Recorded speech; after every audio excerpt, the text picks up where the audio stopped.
Good morning, everybody. Today I will talk about a specific method to deal with a specific type of unobserved heterogeneity in a specific type of dynamic discrete choice structural models. Let me start with an introduction and motivation to the problem. We know that there are many economic variables for economic decisions that at the individual level are characterized by very substantial persistence over time of serial correlation over time.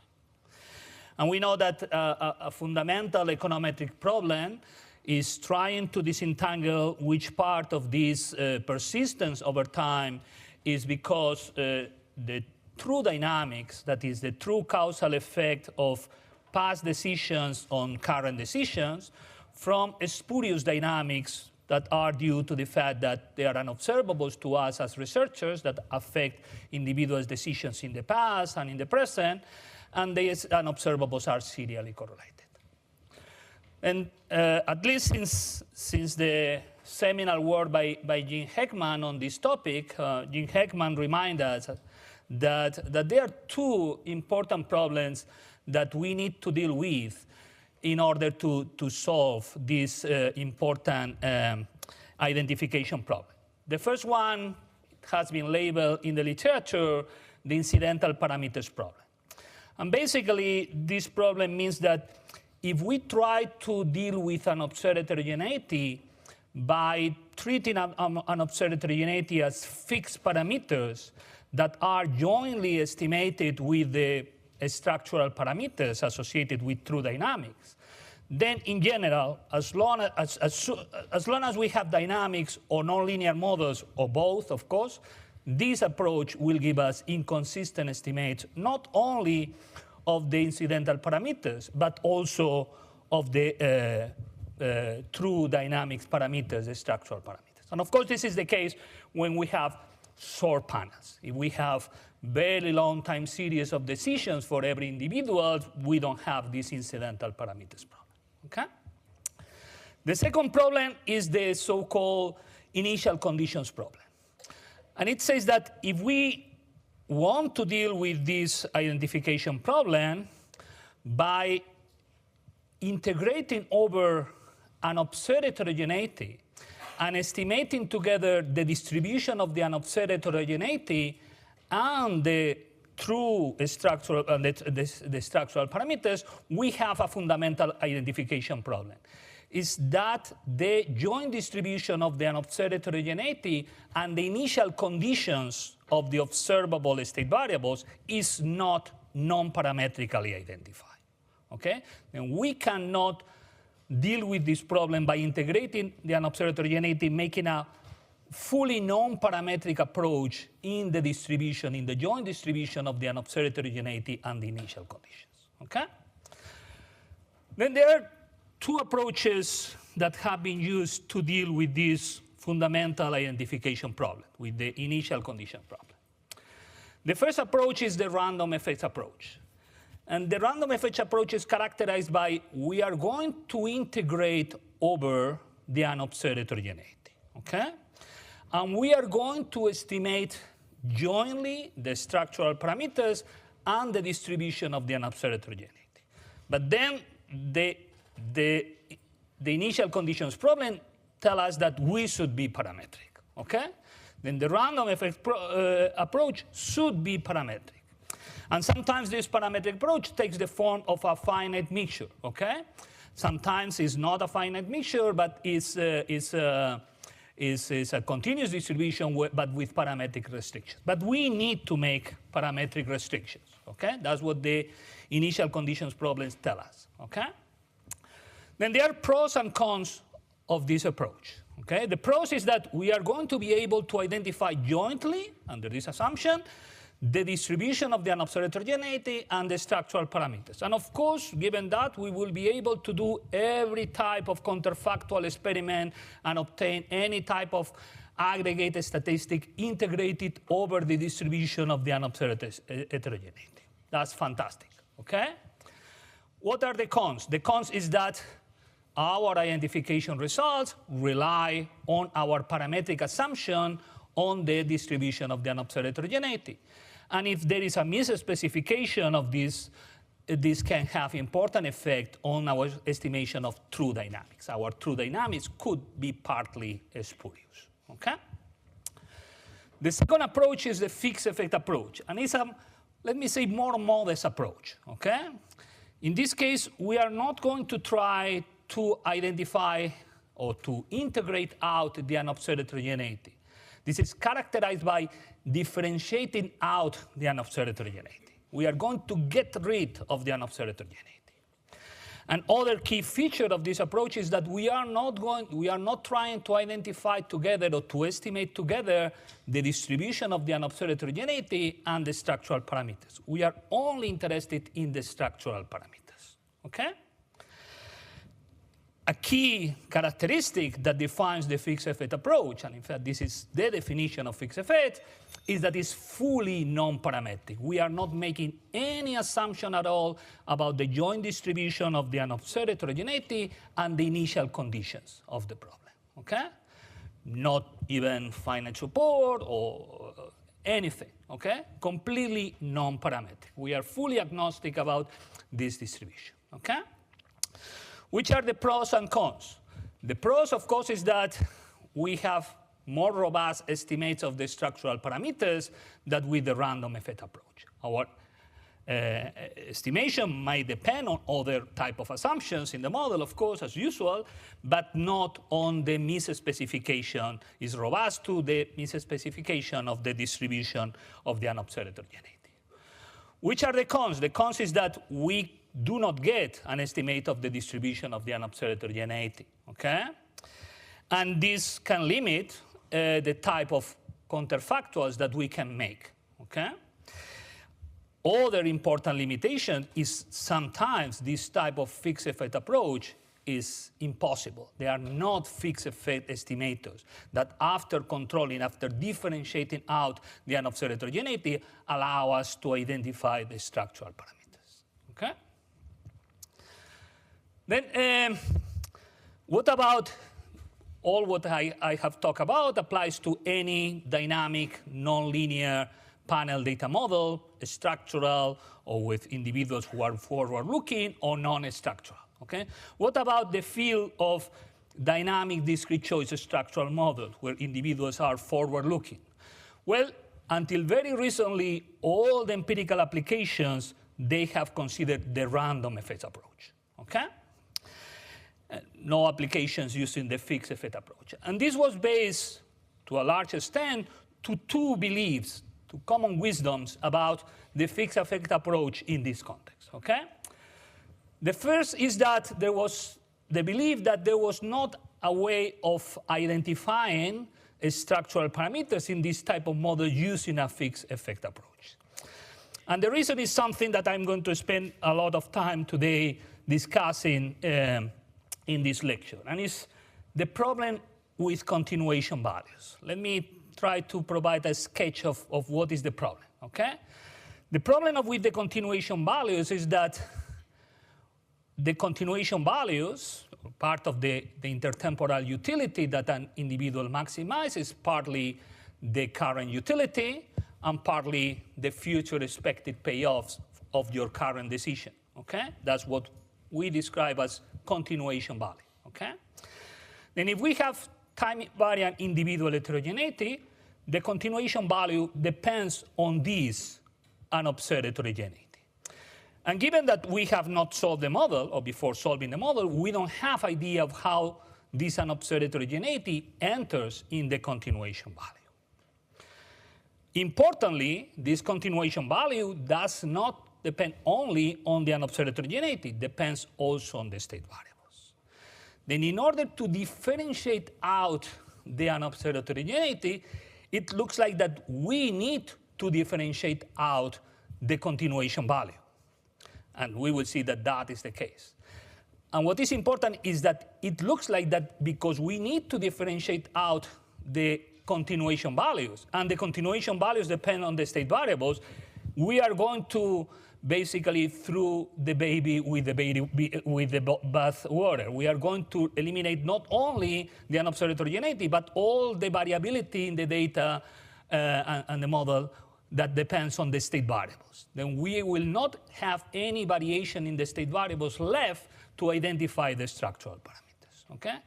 And this is, I think, the fundamental problem that has deterred people to use a fixed effect approach to estimate dynamic structural models, okay? And we are going to see that problem in detail here, okay? The second important belief is that, well, suppose that we can solve the first problem, okay? And you can identify the structural parameters, okay? Then now, the structural parameters in our structural models, they are interesting, but they are not so interesting per se. They are more interesting because we can use our model to construct counterfactual experiments, okay? As that's the main power of our structural models. Then for almost every counterfactual experiment that we want to run, we need the distribution of the unobserved heterogeneity. Then you have identified structural parameters, but what about the distribution of the unobserved heterogeneity? For this, I'm going to spend most of today's lecture on the first point. I'm not going to talk much about the second point. But let me say two things about this, okay? Of course, it's a key problem, okay? Now, fortunately, there are recent results on identification of what are called average marginal effects using this type of models, okay? Then despite we cannot identify the whole distribution of the unobserved heterogeneity, there are some average marginal effects that are integrated over the distribution of the unobserved heterogeneity that are identified, okay? The second is that it's a more general type of approach, is that, and very intuitive and simple to understand, is that, well, we have obtained robust estimates of the structural parameters. Now, in a second step, we can use these estimates to obtain a more parametric distribution of the unobserved heterogeneity and then do counterfactual experiments. But we maintain the benefits of the fixed effect approach that our estimate of the structural parameters is robust to the misspecification of the unobserved heterogeneity, okay? And we can always use that approach, okay? Okay, and there have been recent developments on these two common beliefs that in some sense contradict these common beliefs, okay? Let me say something, is that as an important byproduct of the method that we are going to see is that there are huge computational gains in terms of the computational cost of estimating this type of models, okay? Because to estimate, to identify these structural parameters using a fixed effect approach, we need to differentiate out the continuation values. At the end, the computational cost of estimating this type of model using a fixed effect approach does not depend at all, does not require, of course, solving for the dynamic programming problem, but not even computing present values, not even computing next period expected payoffs, okay? We are completely differentiating out the continuation values.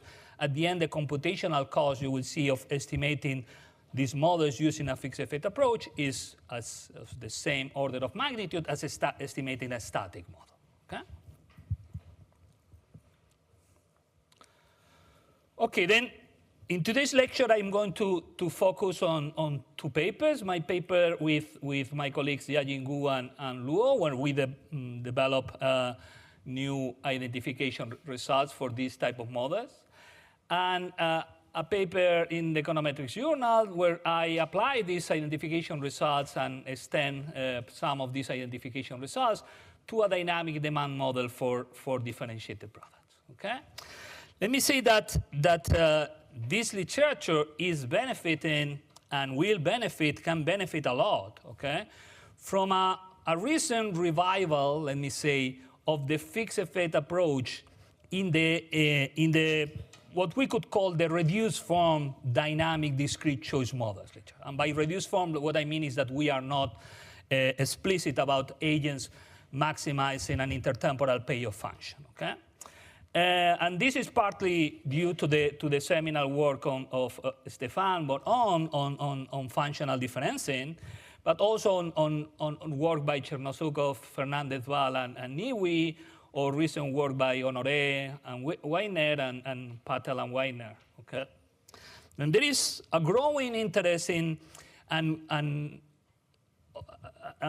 papers showing that the identification of fixed effect dynamic panel data models, nonlinear dynamic panel data models, is much more general than what we thought. Okay? Questions so far? Okay, then for the rest of the lecture, I will start with the model that is a particular version of the dynamic discrete choice models that you have seen yesterday. I will focus on the identification results of the structural models. I will talk briefly about conditional maximum likelihood estimation, just because it's straightforward. And then hopefully I will have time to talk about the empirical application to dynamic demand for differentiated products. Okay? Then we have a dynamic decision model. I'm using Y to represent an individual decision. The subindex I represents individuals. The subindex T represents time. We have discrete time. By the way, I think that will be a very interesting extension of the approach here, to extend it to dynamic decision model, to the duration models, if you want. And there are capital J plus 1 choice alternatives. The agents maximize this intertemporal utility function. Delta I is the discount factor of individual I. Let me say that because we are going to differentiate out continuation values, we can be, in principle, in terms of identification, the other structural parameters, we can be completely general in terms of the heterogeneity of individuals' discount factor. Then these delta I's are completely unrestricted. There may be myopic individuals and individuals with discount factor very close to 1. Okay? And we are not imposing any restriction on that. Okay? U is the utility function.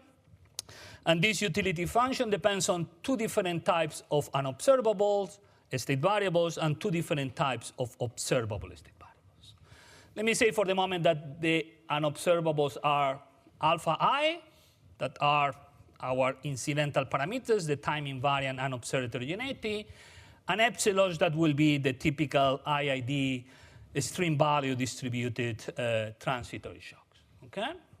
In terms of the observable state variables, we have the vector S that can be decomposed in two types of observable state variables, Z, which are the strictly exogenous state variables that follow an exogenous Markov process, and X that contains the endogenous state variables. Okay? And this is the specification of the utility function. The key assumption here, this is the utility for individual I at period T of choosing alternative J. The key assumption here is additive separability of the unobservable. Okay? Then the alpha ij measures the utility, persistent, idiosyncratic utility that individual gets from working in occupation J, or for buying product J or brand J, or from living and working in a location J. Okay? And epsilon it is the transitory shock that is type 1 extreme value distributed. The part of the utility that has to do with the observable state variables, beta, is completely unrestricted. And all the results that we are going to get do not depend on the specification of the function beta. Okay?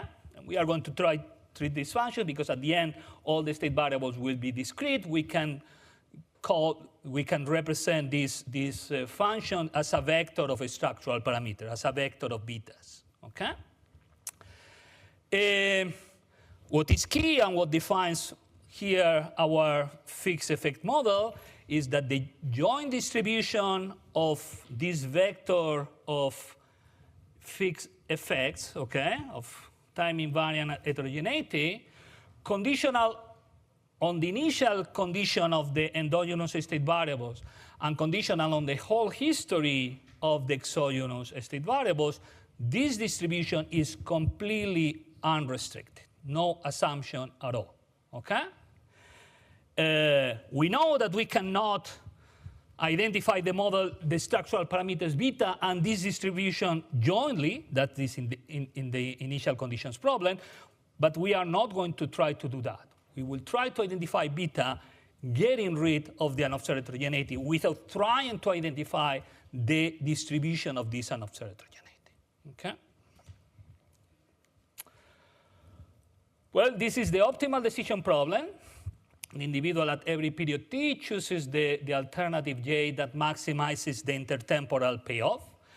And this intertemporal payoff has two components, the current utility that we have specified before, and what we could call, or I'm going to call, the continuation value. And this continuation value is just the expected value of the stream of future utilities if I choose alternative j, okay? And as you can see, this depends in an unknown way, we as researchers, if we have not solved the problem, and we don't know the structural parameters yet, of course, we don't know the functional form of this continuation value. We don't have idea of how this unobserved heterogeneity enters into the model, okay? Now, we can define conditional choice probabilities, important caveat that these conditional choice probabilities are conditional also on alpha, on the unobserved heterogeneity, okay? And they cannot be estimated directly from the data. But this conditional choice probabilities, conditional on alpha, has this logit form, okay? As usual, okay? Sir? Yep. I may just have missed this, but is it important that the transition function f that moves S, that's not individual specific? That's an excellent point, and you are a labor economist. This is important. This can be important for some applications. I think yes, definitely it's an important restriction. Okay, we have an observed heterogeneity only in the alphas. For some of the identification results, we could have an observed heterogeneity in the strictly exogenous state variables. I think that we cannot have an observed heterogeneity in the transition rule of the endogenous state variables. Okay. Oops.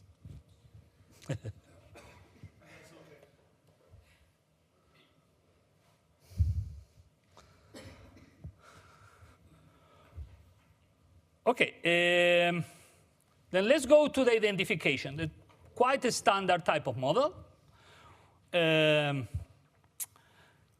going to present identification results for a restricted version of the model that I have presented before, okay? The first restriction can be easily relaxed, but is basically for notational reasons in these slides, is that I'm going to omit all the exogenous state variables. Okay? The second restriction is very important in all the results that I'm going to present. And it could be relaxed, but it has not been relaxed in the two papers that I have mentioned before. Okay? And it's that the evolution of the endogenous state variables is deterministic. Okay? And given the state variable at period t, and the decision at period t, there is a deterministic transition rules that tell us what is the next period state variables, okay? Of course, that is the case in many relevant empirical applications in economics, but it rules out some empirical applications where we have stochastic transitions, okay? As we will see later, this is typically the case in, for instance, in a model of market entry and exit. The key endogenous state variables is whether you were in the market at previous period or not. then this follows a very simple transition rule. Your decision today is your state variable tomorrow. This can be generalized to what are called multi-armed bandit problems, where basically they are defined in terms of only your previous choice is the relevant state variable today. But there are other, for instance, we can think in capital accumulation models where there is investment, positive or negative investment, but there is not a stochastic depreciation. There may be deterministic depreciation. Or in machine replacement models where the additional mileage every period is deterministic, is not stochastic. Okay? And this is going to be key for all the results that I'm going to present. By key, I do not mean that it cannot be relaxed. What I mean is that this restriction will be clearly imposed in the results that I'm going to present. Okay?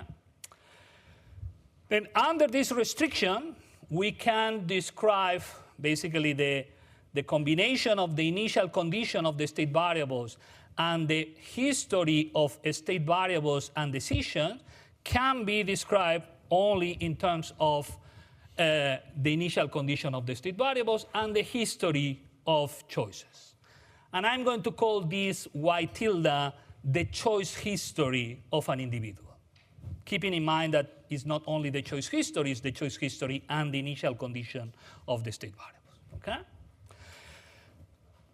Other important implication of this restriction, or restriction 2, is that, and this is going to play a key role for the identification, for our ability to differentiate out continuation values, but keeping still variation in the state variables, is that we can have a combination of choice at period t and a state variable at period t, and other combination of choice at period t and a state variable at period t, which give us the same. Okay, we are going to see some model where that is the case. There are different values, jx and j prime x prime, that imply the same value for the state variable at next period. Okay, for instance, consider a model of accumulating experience, or capacity, or physical capital, or human capital, where we have j is investing in human capital or in physical capital, and x is any particular value of the stock of capital up to period t. Then we decide to invest, we have x, next period we will have x plus 1, okay? Alternatively, we can have that x prime is x plus 1, but j prime is 0, is the decision of no investment. These two pairs imply the same value for the stock of capital or capacity at next period, okay? As simple as that, okay? Okay, then in this model, what is the probability of choice history conditional on the individual heterogeneity? Well, it's the probability of the initial condition times the probability of the history of choices conditional on x1 and the unobserved heterogeneity. And this is the product over time of these logit probabilities, where there is a type of there, V is CV, is the continuation value. Well, taking logs in this expression is straightforward to show that this expression has the following structure, okay? This additive structure that is very important for the identification result as well, okay? Let me go through this expression, okay?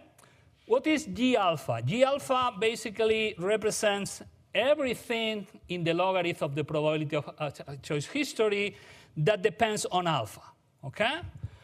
Then it will include the alpha j's, okay? But it will include also the logarithm of the sum over j of the exponential of the alpha j's. And it will include also the continuation values that depend on alpha, okay? And all these terms in this expression that depends on alpha, they should be included here, okay? What is beta? Beta is just the vector, okay, of the different beta, the evaluation of the beta function at different values of the choice and the state variable, okay? It's a column vector containing the function beta, okay? Perhaps after some normalization, okay, that we need, not because an observed heterogeneity, but in general because normalization of these type of models, okay? What is S and what is C? Well, S y tilde is a vector of statistics. And what do I mean by a statistic here? It's a function of a choice history, okay? For instance, a typical element in this vector will be the number of times that an individual with this choice history has chosen alternative 1. The number of times during this capital T period that has chosen alternative 2, and so on, okay? Basically, the frequency of the choice of the different choice alternative in this choice history.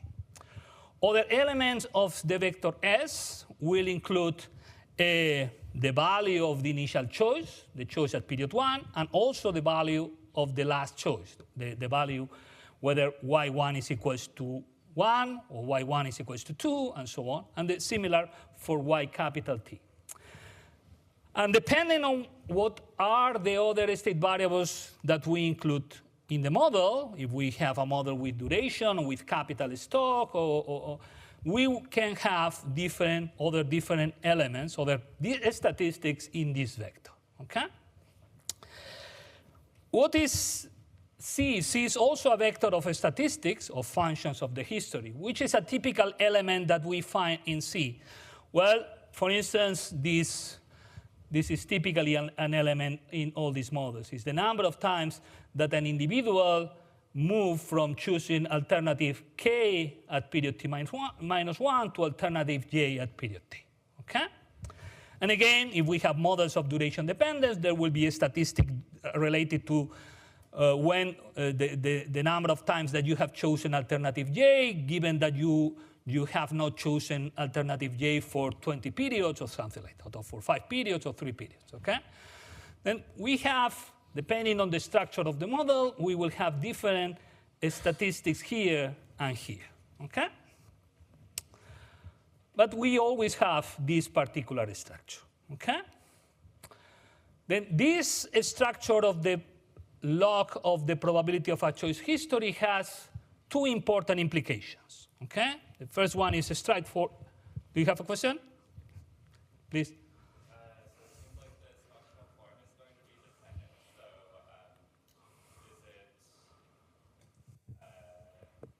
so can we see here that in the case where alpha is not actually fixed necessarily, but persistent in some way, so it involves, according to some process that's maybe exogenous, it's not possible to write it out in this log probability form because you have to sum over. All the results that I'm going to present are for alpha constant over time. Yeah. Definitely. Right. Again, it doesn't mean that it cannot accommodate other values of alpha. We could consider a Markov change with some degree of persistence, but I'm not going to speculate about that. All the results here are based on the assumption that alpha is constant over time. Yeah. Yep. I'm just pointing out it would not be straightforward to accommodate that in this setup right now. It will not be, definitely. It is not straightforward at all. Yeah. Yeah. Thanks. Yep. Thank you.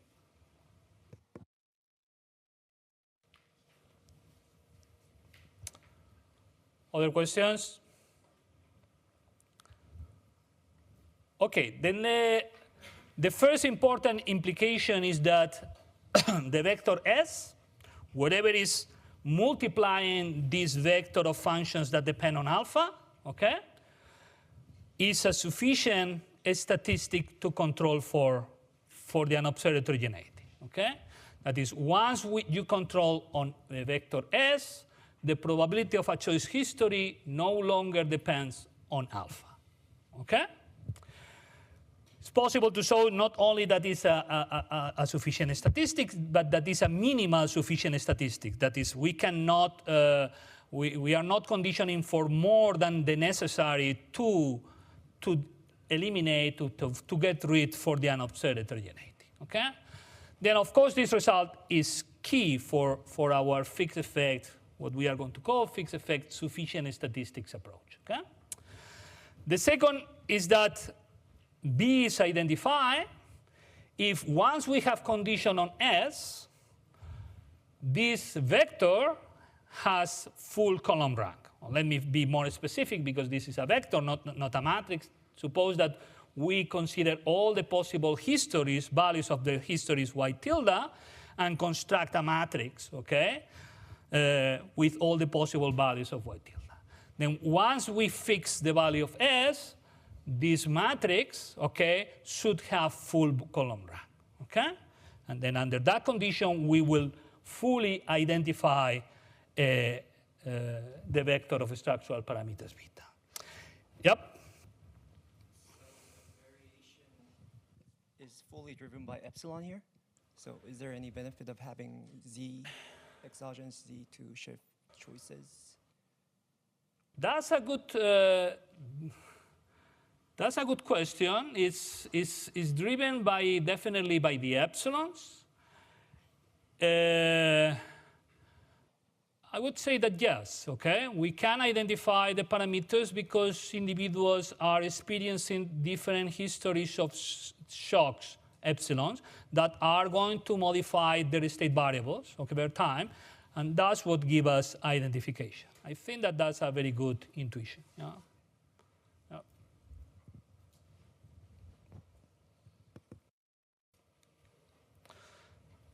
The rest of the variation, according to this model, is suspicious of being correlated with alpha. Okay? Sorry, before you go, Sure. So, can you explain the sufficient statistic? 'Cause the S here, the way you describe it includes a bunch of discrete numbers, like how many times did I choose? Exactly. And since you This have a type short of a panel, statistic.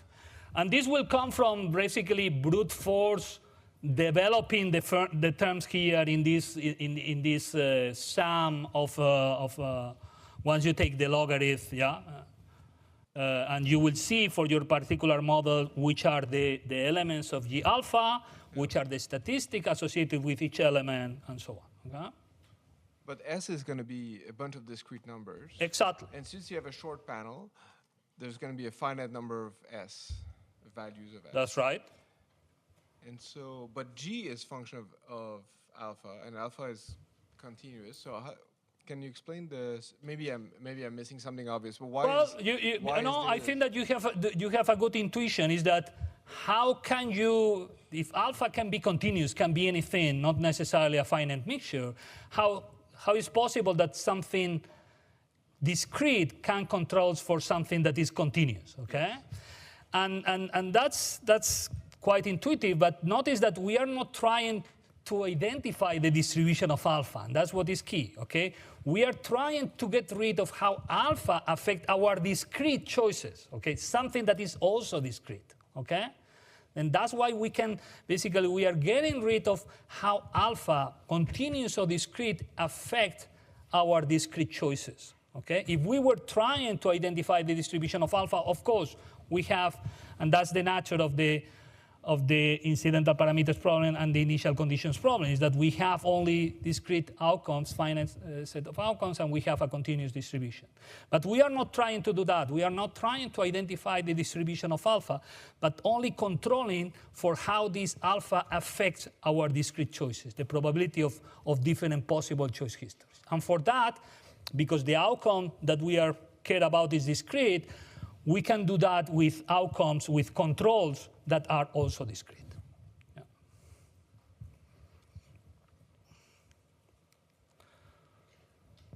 Okay. Okay. Let me provide an identification result that is not as general, but is very intuitive, and is the way that many identification results in the fixed effect literature has been developed, okay? And in some applications, it can make a lot of sense to go with these identification results, okay? Suppose that we have two choice histories for an individual. history A and history B, that is two different values of y tilde, okay? And suppose that these two choice histories have the following properties, okay? Is that the vector of sufficient statistic S is exactly the same for the two histories, okay? The two histories have the same number of times that an individual has chosen alternative 1, the same number of times that the individual has chosen alternative 2, the first initial value for the choice, the same final value, and other statistics that are in the vector S. They have exactly the same. But they have one different component in the vector C.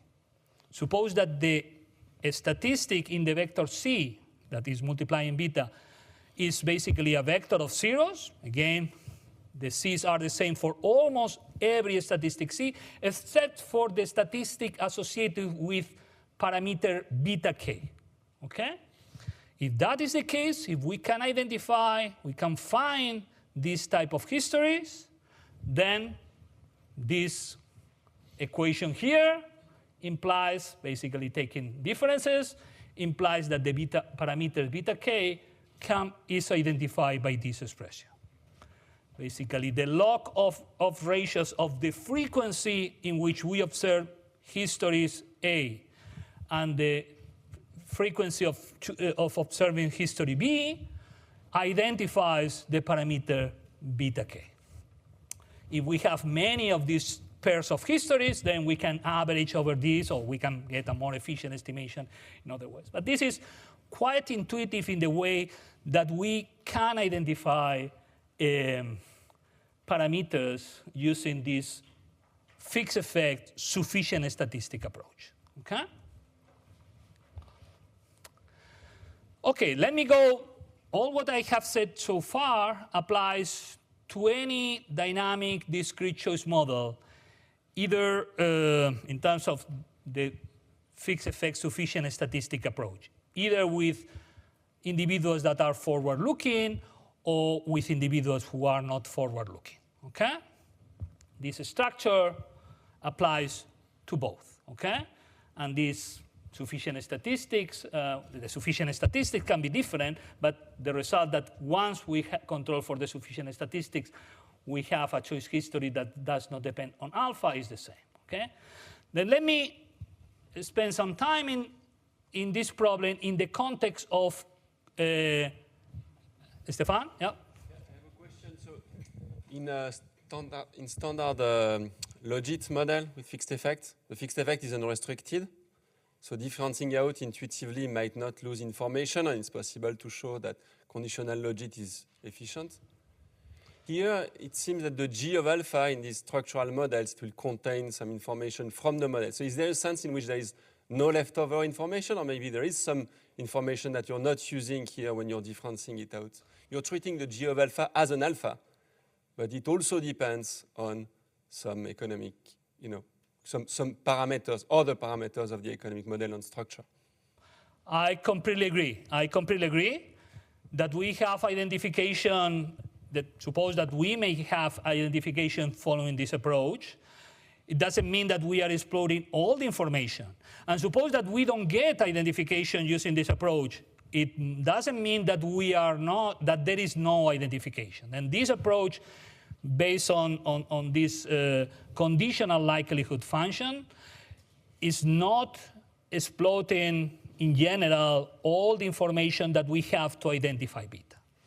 And some of the most recent results on identification of fixed effect models in that, let me call, reduced form literature, or literature that does not distinguish between forward-looking individuals or not, and Stefan knows better than me about that literature, they have found new results showing that things that cannot be identified using a conditional maximum likelihood approach can be identified using the functional differencing approach of Stefan, or some kind of moment conditions, or in some cases, moment inequalities. Then definitely this approach is not exploiting all the information. What I'm going to emphasize here is that this approach that was considered that could not provide identification in dynamic structural models where individuals are forward-looking, in fact, can provide identification results under some conditions. Okay, then let me spend some time on this, okay? Then let's go now specifically to the model where individuals are forward-looking, okay? And we know that alpha enters in the continuation values, and enters in the continuation values in a non-parametric way. And let me say in a non-parametric way because even if the model is fully parametric, before we know the structural parameters of the model, we don't have idea about how alpha enters in that continuation value. Ex ante, before knowing the structural parameters, CV is a non-parametric function. We don't know how alpha enters, okay? Then in order to difference out the alpha, the unobserved heterogeneity, we need to difference out the continuation values, okay? And then the common belief was that given that the continuation values depends also on the state variables, and it depends on the state variables in a way that, again, is non-parametric, we don't know how, in general, alpha and the state variables are going to interact in a non-additive way, controlling for the variation in alpha implies that we need to control for the variation in the state variables too. And we need to get rid completely of the continuation values, okay? Then it looks like that getting rid of the continuation values implies getting rid of all the variation in the state variables. And that can be the case in some kind of dynamic structural models, definitely, okay? Let's see how it is not necessarily the case, or is not the case in some important class of dynamic structural models, where we can get rid of the continuation values and still have variation left in the state variables that allow us to identify the structural parameters, okay? Then the identification results that I'm going to present are based on this deterministic transition rule of the state variable, of the observable state variable x, okay? Then the idea is simply this, okay? Suppose that we have two different values for the choice at period t and the state at period t of yt and xt, let's say jx and j prime x prime, such that they imply the same value of the state variable next period, the same value of xt plus 1, okay? And if we have these two different values, we can take the difference in the conditional choice value function between jx and j prime x prime, and this difference is going to remove alpha, is going to remove the continuation value, because now the continuation value depends on xt plus 1, that is the same for these two pairs of choices and state. But still we have that jx is different to j prime and x prime, and therefore we have hope to identify this, okay? We have got rid of how alpha affects conditional choice value function, and therefore how affect choice probabilities, but keeping dependence with respect to the structural parameters, okay? Then some examples of models and identification results for this feature. The first one is multi-armed bandit models, okay? And by multi-armed bandit models here, what I mean is any dynamic decision model within this framework where the endogenous state variable is what was your last choice, or your choice at previous period, in which occupation you were at previous period, which brand you purchased in your last purchase, in which market the firm was operating at previous period, or whether it was operating or not, was active or not at previous period, okay? And there are many applications of multi-armed bandit models in economics, from occupational choice, migration models, entry and exit in one single market or multiple markets, etc. Brand choice models were, okay? what are the typical parameters of interest in these brand choice models, or in these multi-armed bandit models? Well, switching cost of migrating, or changing location, or entry and exit cost, or switching cost, brand switching cost, for instance, in models of product choice. Okay, and those are the betas in this type of models. Okay, then in this type of model, the endogenous state variable is yt minus 1. Then that means that xt plus 1 is just yt. That's the very simple form of the transition rule F. It's clear that the next period state variable does not depend on what is the value of the state variable today, on xt plus 1. Given the choice today, there is not any dependence whether we were in the market at previous period or not. If I decide to be in the market today, next period, it will not depend on whether the state variable, whether I was in the market at previous period or not. Okay? That means that the continuation value of choosing alternative j today depends on the choice j today, but does not depend on yt minus 1. Okay?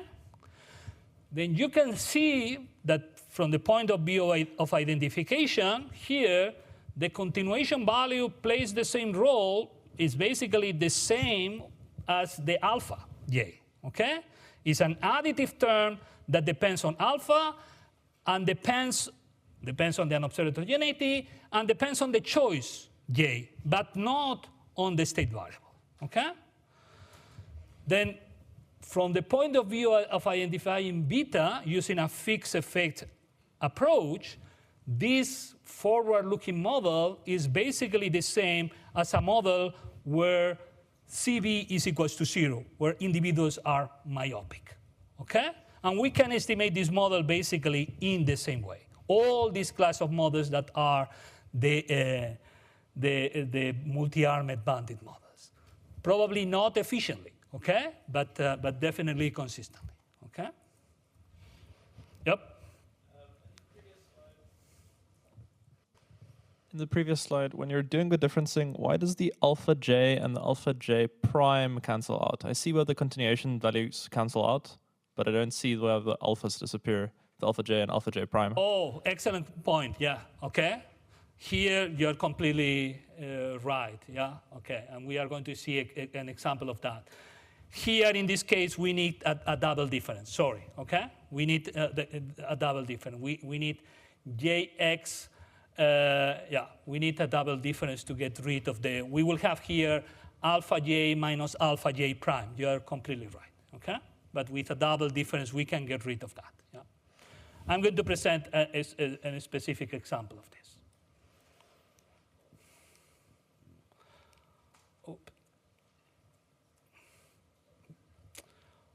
Okay, then in this case, you can get, in this case it's much simpler. In the multi-armed bandit model, you can have different values of yt minus 1, okay? And with the same choice, okay? Two different values of yt minus 1, but the same choice, that is j and j prime are the same, but yt minus 1 is different.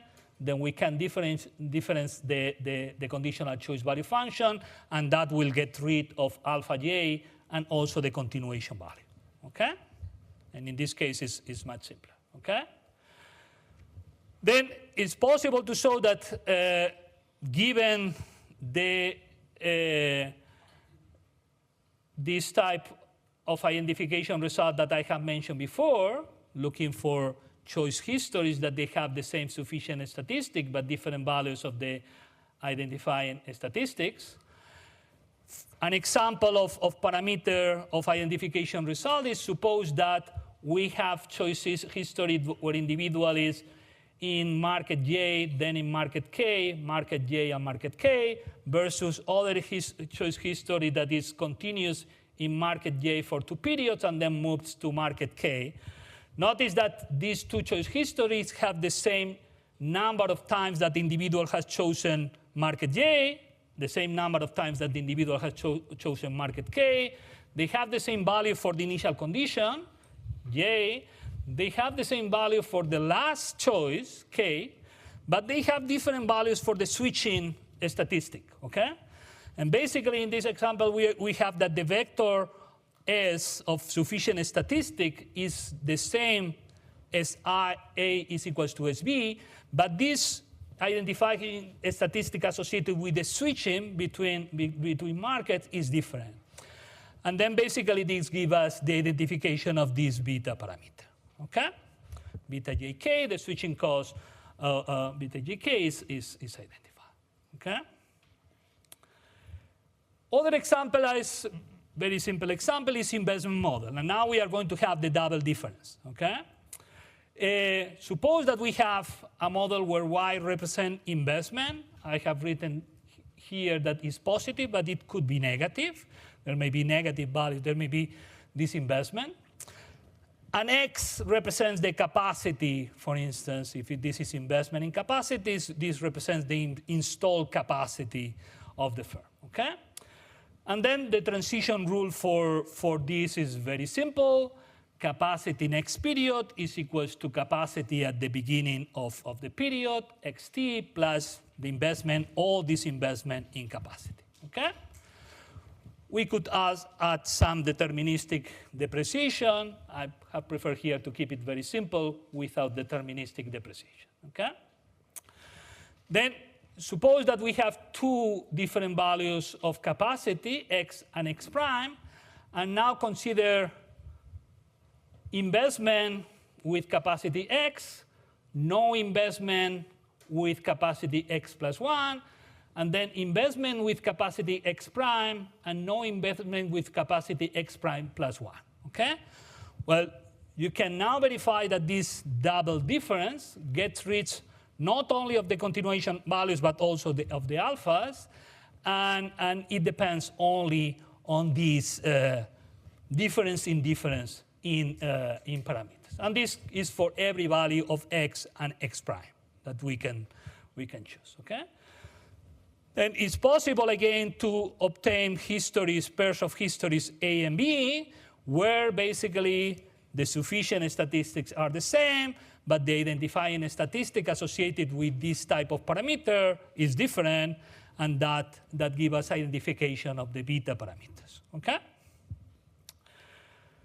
Other example will be machine replacement models with a deterministic additional mileage. In fact, the empirical applications that we have in the paper with Jiajing Wu and Yao Luo is the RAS bus replacement model using RAS bus data, but allowing for fixed effect and observe heterogeneity, okay? Okay, then these are the identification results. How much time do I have? Okay. Sure.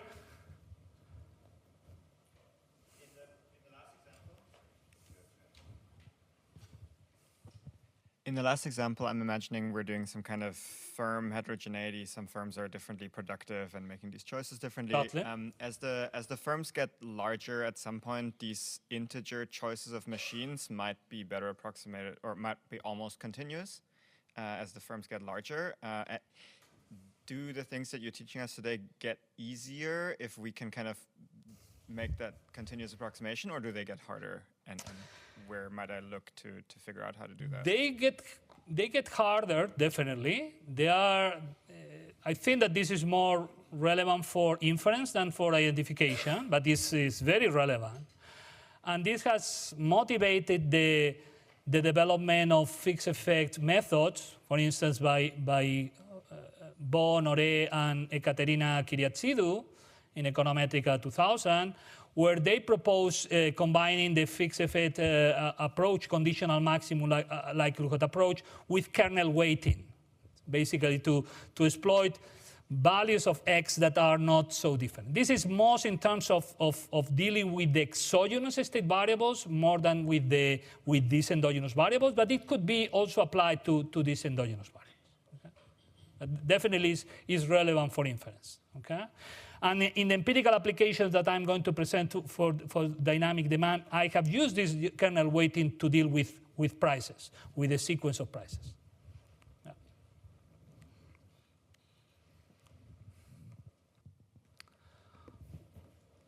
Okay, then in terms of estimation, given the previous identification results, a natural way to go is conditional maximum likelihood, okay? Remember that we have this structure for the logarithm of the probability of a choice history, condition on alpha, and that once we condition on S, on the vector of sufficient statistic, the probability of a choice history no longer depends on alpha, okay? Then the conditional maximum likelihood estimator is the value of beta that maximizes this conditional likelihood function. That is a likelihood function where the objects, the entries in this likelihood are the probabilities of choice histories, of the observed choice histories, conditional on the sufficient statistic, okay? Given this expression for the conditional likelihood function, and given the expression above of the model in terms of the sufficient statistics and the identifying statistics, it's possible to derive this expression, okay, for the conditional likelihood function of a logit model, okay? Where basically here you have a linear term in terms of the identifying a statistic multiplying the structural parameters. And here you have also the sum over the different individuals of the logarithm of a sum of exponentials, where this sum of exponentials is over all the possible histories, okay, that imply a vector of sufficient statistic that is equal to the value of the sufficient statistic in observation I, okay? And we have to go over all the histories that generate the same value of the sufficient statistic, okay? And we have the exponential of C tilde for this possible value, not necessarily the observed one, but this possible value of the choice history that implies the same value of the sufficient statistic. There is a combinatorial problem here, okay? In finding all the histories, and this combinatorial problem, the computational cost increases exponentially with capital T, with the dimension of the panel. A possible approach to reduce, a common approach in some applications, of course, if we have time series with capital T equals to, or panels with capital T equals to 10, this is quite manageable, okay? If we go to capital T equals to 20, this starts to be computationally quite demanding, and evaluating this can be costly. A simple way of dealing with this, which implies some efficiency loss but not consistency, is treating this long panel as, of course, if we have a very long panel, we will not be concerned about fixed effect estimation. We will estimate individual by individual, okay? Then we are in an intermediate case where we have capital T equals to 20 or 15 or 25 or 30, okay? Then a possible approach is just to split the panel in different subpanels, okay? Treat them as if they were separate subpanels, and construct this basically as the sum over individuals over the different subpanels, ignoring that we have the same individual in subpanel 2 and subpanel 1. We ignore that information. That implies an efficiency loss, but it does not imply losing consistency. And of course, we need to be careful when constructing the standard errors, but we can do that. There are ways of dealing with that using bootstrap methods, okay? Okay, then some important properties of this conditional likelihood function. First, and most importantly, does not depend on the incidental parameters, okay? Second, is globally concave on beta. Then is piece of cake to maximize this likelihood function. Basically, as simple as basically as running OLS regression in a linear model. Not much more complicated than that. Taking into account this combinatorial problem. Okay.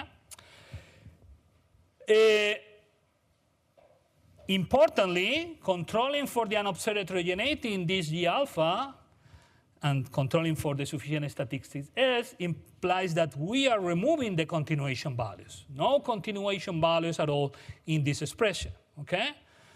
And it doesn't matter what is the dimension of the state space. It can have trillions of possible values for the state variables. That the cost of estimating this model using this approach is exactly the same for whatever is the dimension of the state space. Not course of dimensionality at all. Not even course of dimensionality, if you want, in terms of estimating or calculating one period forward expectations. We don't have even the type of computations that we have in Euler equations where we need to calculate one period forward, okay? Because we are not calculating utilities next period. We are completely getting rid of the continuation value, including the next period choices and next period utilities, okay? Then super simple to implement, okay? Okay. Then let me talk about an application using dynamic demand for differentiated product, and in particular the laundry detergent, especially because it has received some attention in the I/O and marketing literature by different papers. Okay.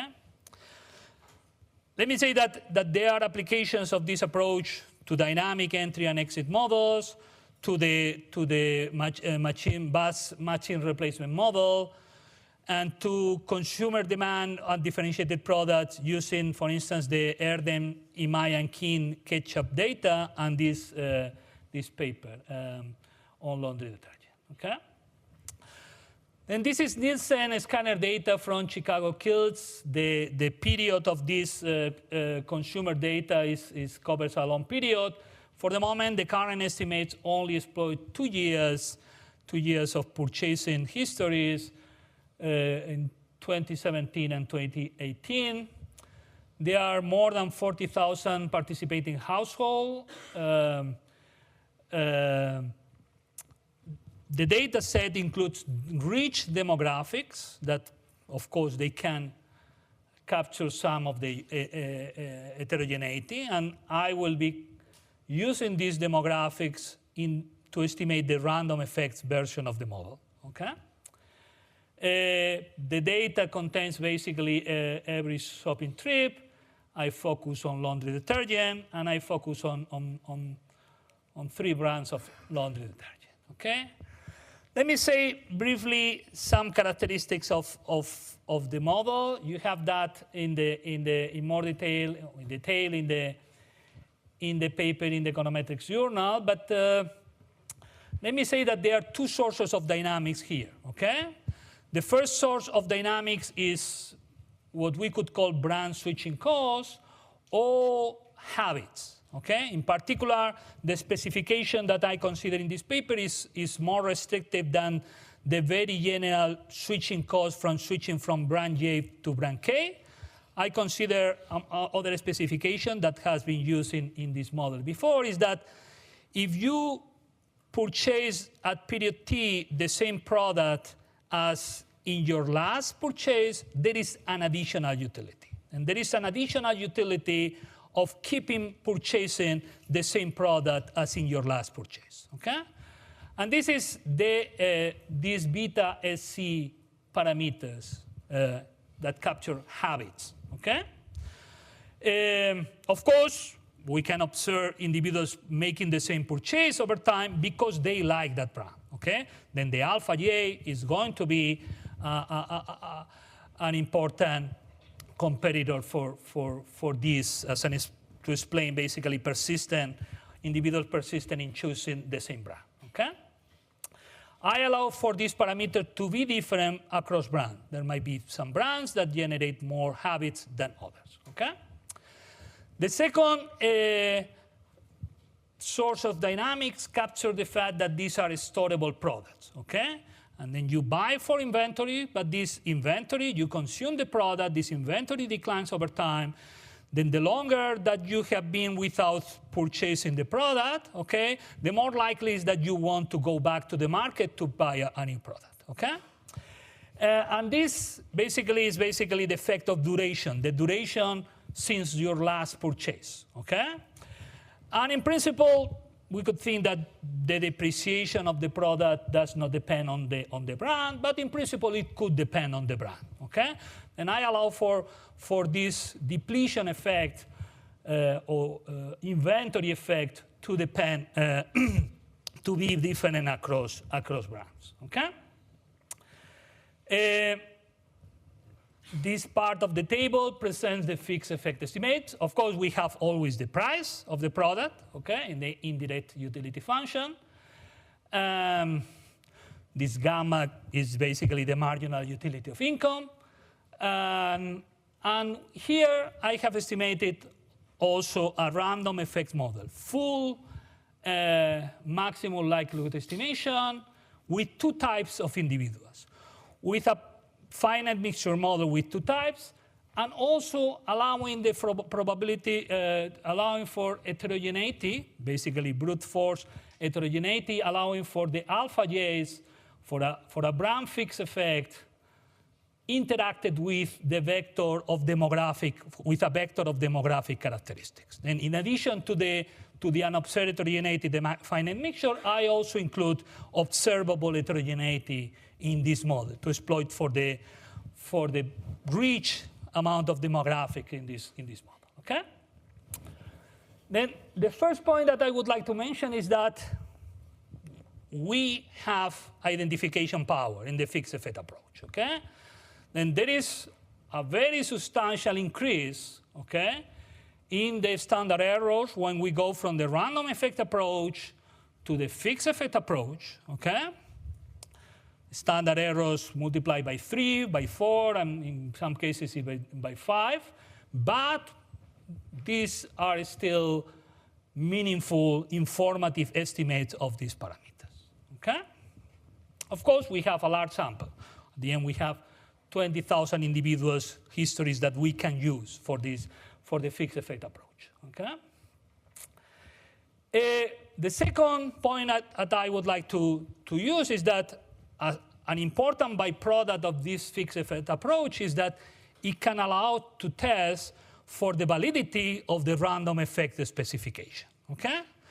We have an estimator that is the random effects maximum likelihood estimator that is consistent, asymptotically normal, and efficient under the null hypothesis that our random effect specification is correct.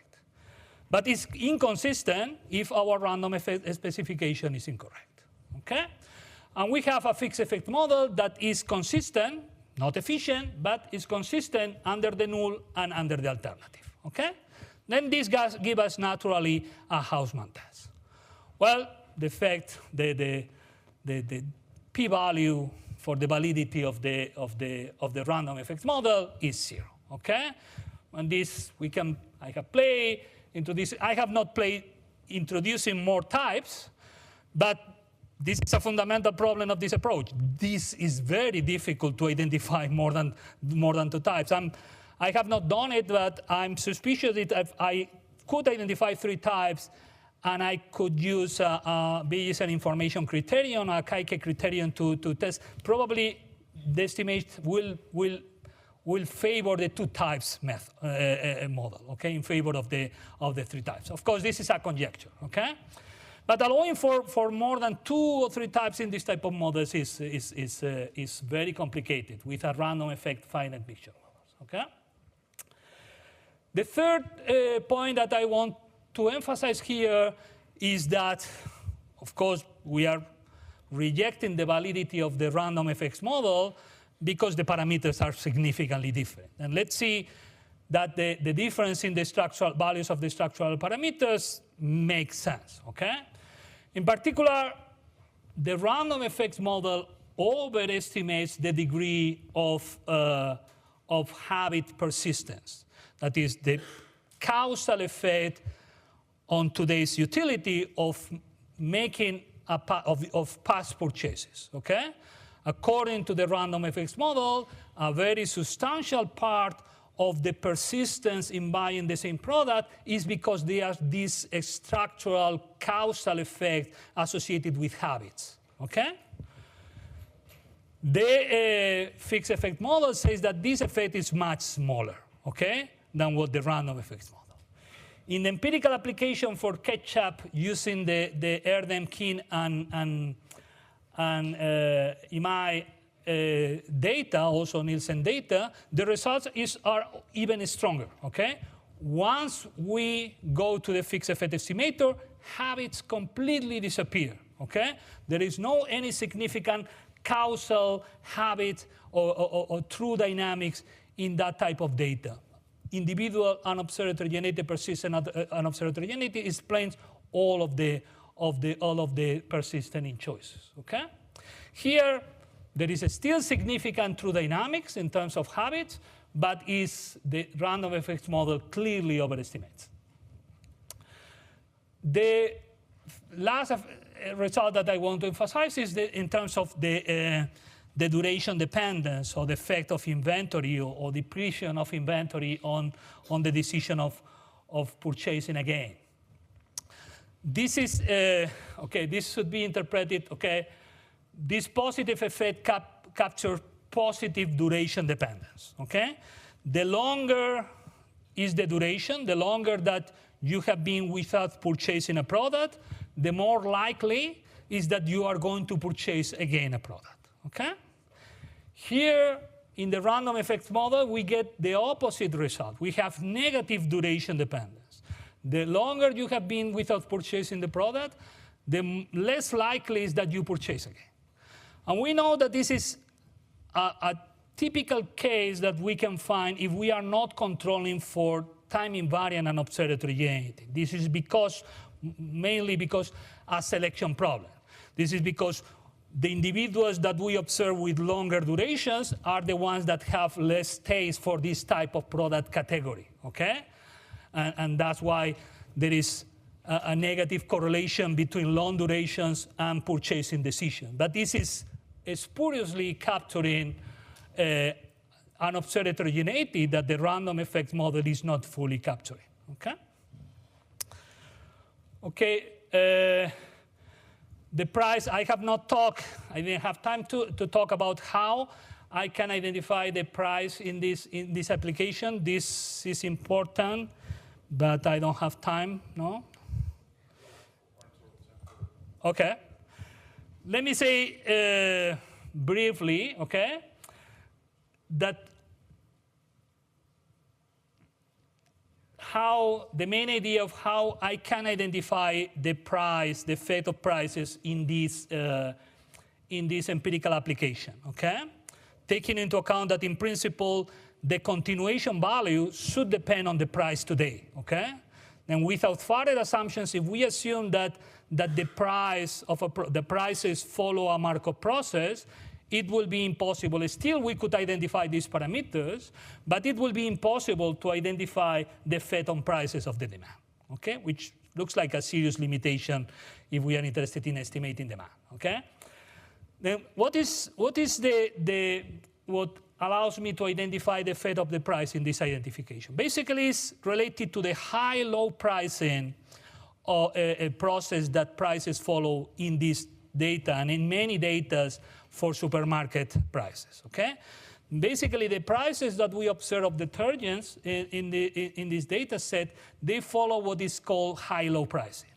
They are characterized by a regular price that is high and a promotion price that is low. And we can think that these are both latent variables that we observe sometimes, but not all the time, okay? And then the assumption of the stochastic process that I'm considering is that these two latent variables can be they follow first-order Markov process, very persistent over time, okay? And they are going to enter, of course, in the continuation value, okay? Your prediction about future utilities depends on your prediction about what will be the regular price in the future and the promotion price in the future, okay? And there is a lot of information that you have to predict these two latent prices, okay? But the price that we observe depends on these two high and low prices, and then the decision of the firm of whether to have a promotion or not. And these are very temporary and pretty much uncorrelated type of decision, okay? Then the decision of having a promotion does not enter in the continuation value, okay? Whether you have a promotion today doesn't tell us anything about the promotions in the future. This is the assumption in the stochastic process that I use. Then we can get rid of the continuation value that depends on the regular price and the promotion price, latent prices, but we still have variation in the sales promotion price that allows me to identify this. And something that is interesting here is that the random effects approach uses not only variation in sales promotion to identify the price effects in demand, but also variation in regular prices and in promotion prices, okay? The fixed effect approach here, only the estimation of this price sensitivity depends on the temporary sales promotions, okay? Then, according to these estimates, and if you buy this assumption on the stochastic process of prices, the random effect approach underestimates the price sensitivity of the demand, okay, with the important implications that it has in empirical I/O, okay? Let me conclude with, I think that no doubt that there is limited scope for the type of models that we can identify and estimate using this fixed effect approach. Now, I think that is very interesting. There is a lot of interesting work to do in the econometrics and the applications of these models. And I think that there are interesting questions to try to answer about this.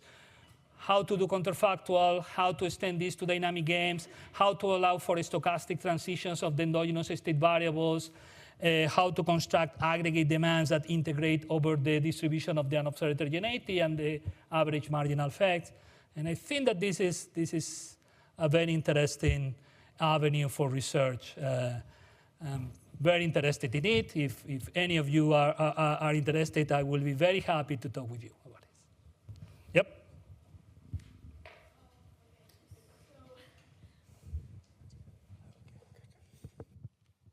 So I was a little confused on your application because you state that you're using estimates from years 17 to 18. So is that 1 year? So is your T 17 and 2018? This is weekly data. Oh, okay. This is weekly data. We could go even, we have real-time data, but I have aggregated at the weekly level. So if they did not buy anything on that week, it was just, you'll count it as 0. Good. We will need to go in detail through, basically, in principle, it looks like that we have a very long panel, okay? And then we don't have a problem of incidental parameters because we have 2 years of data. We have 104 weeks, basically, for every individual. What matters here is not the calendar time. What matters here to deal with unobserved heterogeneity is the number of purchasing occasions that we have per individual. And that, for laundry detergent, that is a storable, almost durable product, we have a match in the paper. You have basically the distribution of the frequencies. The median is 8 purchasing events per individual. Then we have, in terms of purchasing events, that is what is relevant here to deal with unobserved heterogeneity, we have short panels. Yeah. Okay, so you're letting big T to be different across individuals. Yes, All that's right, thank you.